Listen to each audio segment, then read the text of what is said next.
Welcome, Age of Vintage Society.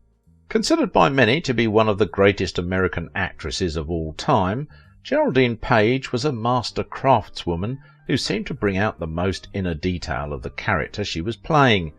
Her dedication to her craft has earned her the respect of many of today's great actors, including Meryl Streep and Michelle Pfeiffer. How Geraldine Page made James Dean a star. Make sure to watch the video until the end and leave your thoughts in the comments. If you are new here, join our wonderful community by subscribing to the Age of Vintage channel. Geraldine Page was most famous for her portrayal of Tennessee Williams's heroines, roles she played on both stage and screen. She was known for her intuitiveness and creativity in capturing her often vulnerable, eccentric characters. Despite her career-long habit of choosing small, challenging roles over higher-profile parts, she won an Academy Award, 2 Emmy Awards, and the New York Critics Circle, Drama Desk and Sarah Siddons Awards for her stage work. She was an original and ferocious actress, some thought the greatest of her generation, whose sense of the Gothic was profound. She played everything from Alexandra del Lago in Tennessee Williams's Sweet Bird of Youth to the disturbed head of a school for young women in Clint Eastwood's early film The Beguiled. In role after role, Page pierced the skin of a character's more disconcerting qualities, illustrating the psychic disturbances and the hidden joys of being human, of feeling strange in a strange land. If other actors have trained the way you've been trained, there is at least the hope of communication, but wonderful actors are wonderful to act with. It doesn't matter how they've been trained. Page was trained as a method actor and at times worked with psychoanalysts when developing her interpretations of roles. She once told the Los Angeles Times, "If I read a part and think I can connect to it, that I can touch people with it, I will do it no matter what its size. And if I think I can't do something with a part, I won't take it." In a 1964 interview upon completing the Broadway run of The Three Sisters, Page discussed her method acting at length. When asked if she used emotional recall as a technique, she responded, "I would never shut it out, but I don't try to get one. My whole effort is to relax and keep the doors open so that there's room if one should pop up." During her life, Page was regarded as a respected character actress. Speaking of her stage career in 1986, she said, "I used to think that by opening night all the work was done. Now I'm finding how much you can learn from the audience." She described acting as a bottomless cup, adding, "If I studied for the next 90 years, I'd just be scratching the surface." Geraldine Sue Page was born on November 22, 1924, in Kirksville, Missouri, to Dr. Leon Elwyn Page, an osteopathic physician, and Pearl Mays Page, a homemaker. She had an older brother named Donald. The family moved to Chicago when Page was 5 years old. Growing up, her interests and hobbies always were directed towards the arts. She tried writing and painting while younger, but that proved to be too frustrating. She wanted to be a concert pianist, but her family couldn't afford all that training. While she was still a pre-teen, she joined the drama club at her church and soon found her passion. She began reading all kinds of plays as well as reading about actors. She was fascinated with the careers of actresses like Lucille Laverne, Maud Adams, and Eva Le Gallienne. Upon graduation from high school in 1942, she entered the Goodman Theatre School, where she performed in just about everything in which students could perform, as well as earning money working for a children's theatre group. When she completed the 3-year program in 1945, she and several other students organized a summer stock theatre in Lake Zurich, Illinois. After graduating from the Art Institute of Chicago in 1945, Page studied acting at the Herbert Berghoff School and the American Theatre Wing in New York City, studying with Uta Hagen for 7 years, and then at the Actors Studio with Lee Strasberg. During this time, Page would return to Chicago in the summers to perform in repertory theatre in Lake Zurich, Illinois, where she and several fellow actors had established their own independent theatre company. While attempting to establish her career, she worked various odd jobs, including as a hat check girl, theatre usher, lingerie model, and a factory labourer. On October 25, 1945, she made her New York stage debut in Seven Mirrors, a play devised by Immaculate Heart High School students from Los Angeles. The play ran for a total of 23 performances at Blackfriars Repertory Theatre on Manhattan's Upper East Side. In February 1952, director Jose Quintero cast Page in a minor role in Yerma, a theatrical interpretation of a poem by Federico Garcia Lorca, staged at Circle in the Square Theatre in New York City's Greenwich Village. Page was subsequently cast in the role of Alma in the Quintero-directed production of Summer and Smoke, written by Tennessee Williams. Page's role in Summer and Smoke garnered her significant exposure, including a Drama Desk Award and a profile in Time magazine. Her official film debut and role in Hondo opposite John Wayne, garnering her a nomination for the Academy Award for Best Supporting Actress. Prior, she appeared in an uncredited role in Taxi. Page was blacklisted in Hollywood after her debut in Hondo based on her association with Uta Hagen, and did not work in film for nearly 10 years. Her work continued on Broadway, playing a spinster in the 1954-55 production of The Rainmaker, written by N. Richard Nash, and as the frustrated wife whose husband becomes romantically obsessed with a young Arab, played by James Dean, in the 1954 production of The Immoralist, written by Augustus Goetz and Ruth Goetz, and based on the novel of the same name by André Gide. She was the woman who made James Dean a star. Dean had shot only 3 motion pictures, and only 1 had made it into theatres. Dean's death was front-page news across the country, though he was still widely unknown to the general public. That changed, however, when Rebel Without a Cause was released. There was, however, one person in Dean's short life whose importance has yet to be fully appreciated. That person was the legendary actress Geraldine Page. It was her actions that led directly to Dean's Hollywood career. She was inspired by his talent, but her actions may have also been motivated by the romance they shared, a romance that has not been reported until now. This romance may reasonably be seen as the most important in Dean's short life, not so much for its personal significance as for its impact on his career.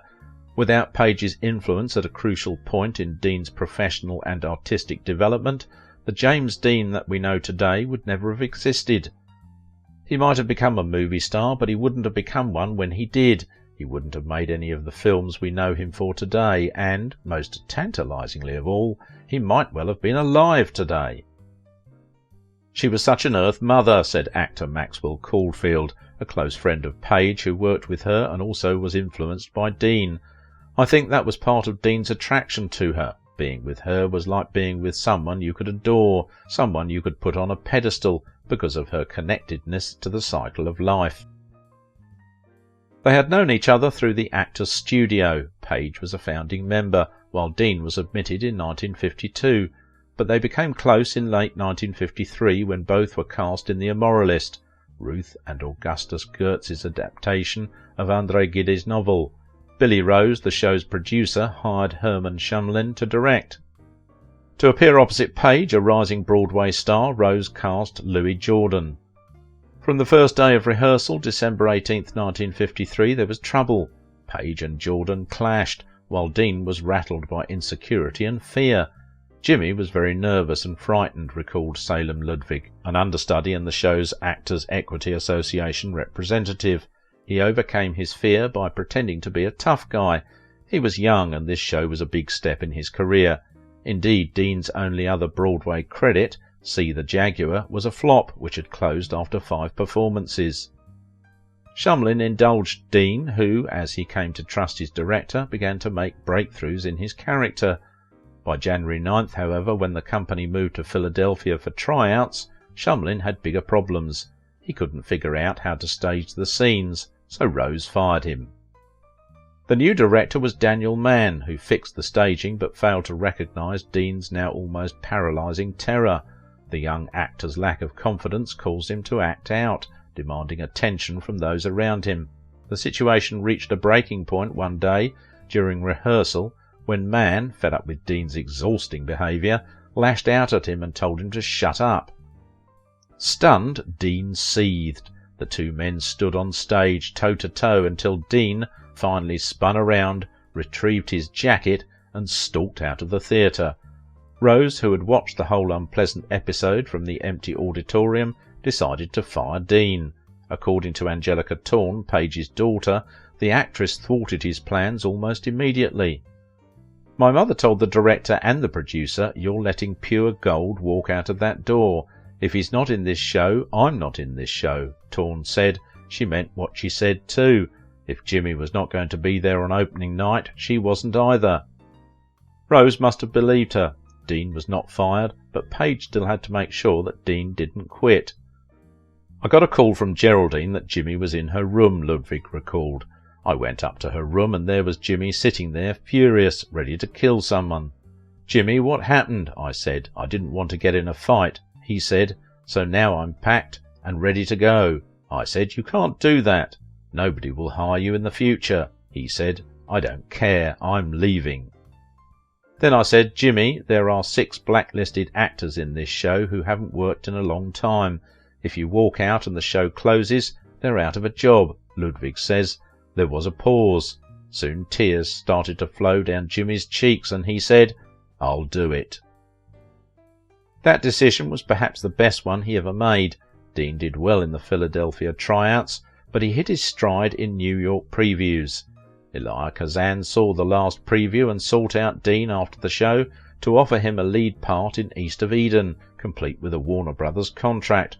So on opening night, after turning in a stunning performance, which featured what came to be known as the Scissors Dance, Dean handed Rose his 2-week notice. None of this might have happened, of course, if Page hadn't put her professional reputation on the line and threatened to quit the show if Rose fired Dean. Otherwise, Rose probably would have. That was certainly his style. Dean's talent might well have got him to Hollywood at some point anyway. If Page had not kept him in The Moralist, however, he most likely would not have landed the part in East of Eden, meaning that his whole film career, and for that matter, his whole life, would have been different. When he decided to fire Dean, Rose may not have realised that the situation had personal implications for Page, as well as professional ones. Starting around the time of the first rehearsal and continuing into the play's New York run, she and Dean had been having an affair.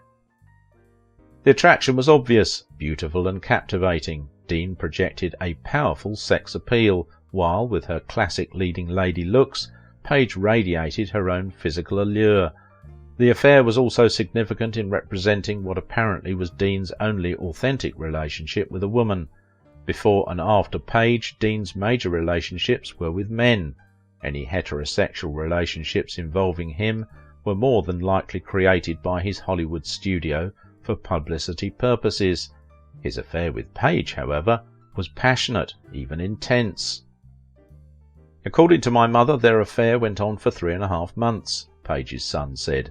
"In many ways my mother never really got over Jimmy. It was not unusual for me to go to her dressing room through the years, obviously many years after Dean was gone, and find pictures of him taped up on her mirror. My mother never forgot about Jimmy, never," she said. "I believe they were artistic soulmates." Through the years, Page talked about Dean only rarely, and always privately. She was married when she knew Jimmy to a classical musician, said Page confided years later. That's why she was so discreet at the time, but for the rest of her life Geraldine would have these fond memories of afternoons on some brass bed with Jimmy. It sounded like a romance. As if to create mementos of the affair, Dean made freehand drawings for Page, which he did only for those people about him whom he cared deeply. For Page he made, apparently in one sitting, a dozen or more ink drawings on 3" by 5" pieces of paper. They were renderings of Page herself, Jordan and other actors from The Moralist, as well as random sketches, some of them erotic. Page cherished the drawings, putting them for safekeeping in a small white envelope on which she wrote, "Please save these masterpieces for me by Mr. James Dean." Dean made more drawings for Page after a staged reading of Women in Trachis, in which he appeared, along with such other actors, studio members as Anne Jackson and Eli Wallach. The deep emotional intimacy between Dean and Page that is suggested by the drawings was witnessed at least by one person on March 4, 1954. At the time, Page was helping to finance a workshop production of The Infernal Machine, Jean Cocteau's variation on the Oedipus myth. Because she was appearing in The Moralist, Page couldn't see any of the regular performances, but in order to see the play, she scheduled a dress rehearsal for 11:30 p.m. on March 4th, after she had finished her own performance. According to Ed Strum, who produced the workshop, she brought Dean with her. That night Geraldine was sitting towards the back of the audience with Jimmy, Strum recalled. Then, in the middle of the 3-hour play, I started hearing sounds, painful breathing, quiet moans. It sounded involuntary. I looked around and saw Jerry holding Jimmy, who was almost in the fetal position. At the end, when Oedipus gouges his eyes out over his mother, and Jimmy of course had lost his mother when he was a young boy, Jimmy was devastated, Strum said. He began sobbing. After the curtain came down and the cast left, Jimmy broke down completely. He was trying to express what was happening to him, but he was incoherent. It was so private. Jerry and I held him tightly, he said. We were intertwined, the three of us, with Jimmy in the middle, and he kept trembling and heaving. This lasted for over an hour before Jerry took him outside and they got in a cab. Only 4 days later, Dean left New York for Los Angeles, flying on a commercial flight with Kazan. It was his first time on an airplane. For Geraldine, it ended abruptly, Caulfield said, because the young man suddenly got the chance to grab the brass ring and he never looked back. It had been Page, of course, who made sure that Dean got that chance. Not quite 18 months later he would be dead, having created a small but memorable body of work, a mere 3 films, that made him an enduring icon, even as it helped change forever the style and sensibility of American acting. Page remained friends with Dean until his death the following year. Page was married to violinist Alexander Schneider from 1954 to 57. On September 8, 1963, she married actor Rip Torn, who was 6 years her junior. They had played opposite one another in Sweet Bird of Youth on Broadway and in the 1962 film.